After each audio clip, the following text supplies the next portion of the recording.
Hola persona, otra vez, en muy poco tiempo, esto no va a ser habitual. Esto es por el reto de 5 días, 5 libros y le he puesto 5 reseñas. Hoy ha tocado un libro de relatos.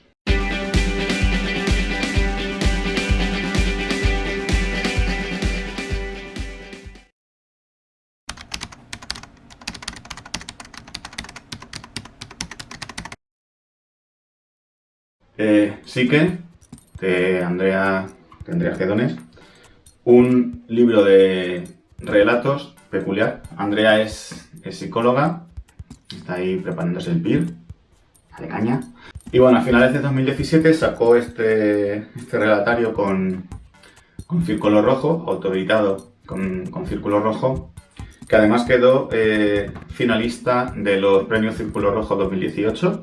Es muy finito, son apenas 90 páginas, y el que ella sea psicóloga es relevante porque en este libro va a tratar diferentes trastornos, enfermedades o condiciones mentales a través de relatos. Son 13 relatos bastante cortos, la mayoría son unas 2-3 páginas, hay algunos que se extienden un pelín más, pero son de ese tamaño.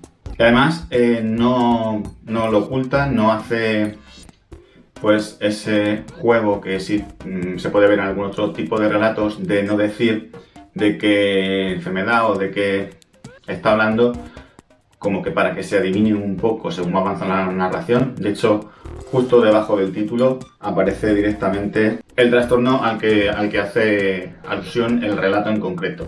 Sabemos en todo momento de qué se nos va a estar hablando, y además al final de cada capítulo, en la mayoría de los relatos, de hecho en todos excepto en 2, aparece una pequeña descripción del trastorno en cuestión, de la enfermedad, y nos habla también de cuánta gente pues lo sufre, lo padece o lo lleva lo mejor que puede.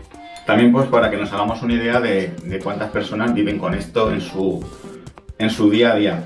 También al final del libro hay unas par de páginas con listas de asociaciones, fundaciones.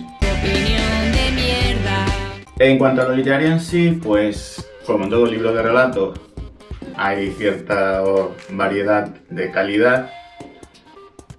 Y aquí además, bueno, hay algunos que están literariamente mejor que otros. Es comprensible porque, claro, hay cierto tipo de problemas que son muy complicados de abordar en 5 páginas, o sea, en 5 carillas o en 6. Y de hecho probablemente necesitarían pues, un libro de esta extensión solamente para ellos. Pasan algunos relatos, por ejemplo, en el dedicado a la bulimia. Es que claro, tiene que contar tanta cosa, tiene que darle tanto trasfondo, que al final queda todo como muy contado, muy sobrevolado, muy resumido. Probablemente ese caso y algún otro necesitarían más desarrollo. Pasa a lo mejor también con el relato dedicado a la esquizofrenia. Claro, es una enfermedad muy compleja que tiene diferentes casos y formas de abordar, y ahí pues también queda un poco resumido, un poco que sí, vale, te da la información de una forma diferente, obviamente no es simplemente una charla, pero literariamente se queda un poco cojo. Sin embargo, hay otros relatos en los que sí consigue, a través de enseñar escenas, de que veamos cómo reaccionan sus personajes, en esos relatos consigue más llevarnos a la enfermedad o al trastorno o a la situación que sea. Son probablemente menos testimoniales, pero sí son más empatizables en ese aspecto. Por ejemplo, el primero de ellos, que trata del Alzheimer, lo hace a través de escenas y usando unas imágenes que hace que te metas en el relato de una forma más literaria, por así decir, y que empatices más con los personajes. El tema de la agorafobia, por ejemplo, también empieza bastante bien, aunque bueno, al final peca un poco de irse a la segunda empática, ¿no? Que ya comentamos por aquí. Por ejemplo, también en Quimeras, el que dedica a la parálisis del sueño, pues también es literariamente más rico, ¿no? Estamos aprendiendo sobre esa enfermedad, pero al mismo tiempo estamos leyendo un relato. O también el que dedica al insomnio. En ese aspecto ha conseguido encontrar la forma de hablarnos de una cosa, pero contándonos de una forma más literaria.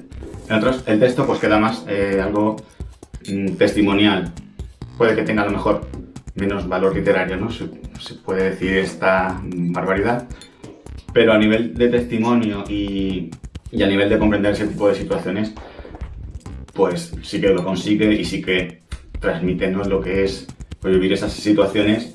Obviamente, al haber 13 relatos, pues le da pie a utilizar pues, diferentes enfoques, diferentes puntos de vista. Los hay que están en tercera persona, los hay que están en primera persona. Hay algunos que están en primera persona del presente con sus peligros, pero que además, pero ciertamente para el tipo de problema que tratan, les viene muy bien hacerlo así. Por ejemplo, el que dedica al autismo está en primera persona del presente y creo que ahí está bastante logrado el uso de este modo complicado. Como sea, un librito interesante de leer para pues, conocer todo este tipo de problemas, para también desestigmatizar un poco. Cuando ves las estadísticas que hay de algunos tipos, pues ves que es algo que no es tan raro, que podría pasarle a cualquiera y que hay que aprender también a convivir con ello, tanto si lo padeces tú como si lo padece alguien cercano, ¿no? Una mierda de opinión. Bueno, Andrea también es una sospechosa habitual. No sé si me estoy encasillando últimamente. Tenemos entrevista, tenemos presentación, tenemos reseña de su novela Zael. Recomiendo sobre todo la entrevista, por donde también se habla de este libro y de los otros. Y es un poco larga, pero muy interesante. La podéis poner en plan podcast, mientras fregáis los platos o lo que sea. Yo ahí la dejo. Adiós.